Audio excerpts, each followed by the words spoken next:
साथियों 99 लाख रुपए की सब्सिडी। जी हाँ, आपने सही सुना। और ये सब्सिडी किसी आम किसान को नहीं बल्कि केंद्र सरकार की कृषि राज्य मंत्री भागीरथ चौधरी को मिली है।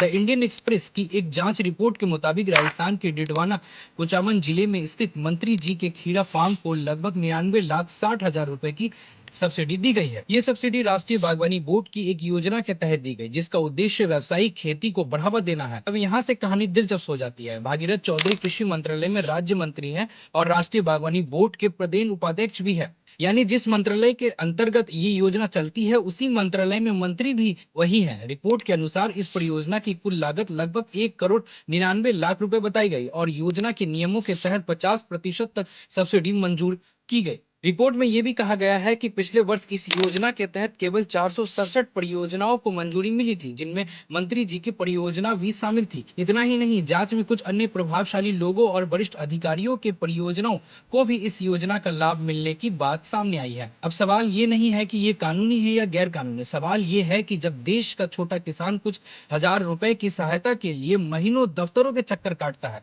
तब सत्ता की गलियारों से जुड़े लोगों तक लाखों रुपए की सब्सिडी इतनी आसानी से कैसे पहुंच जाती है। क्या सरकारी योजनाओं का पहला हक आम किसान का नहीं होना चाहिए? आपको क्या लगता है? कमेंट में अपनी राय जरूर बताइए।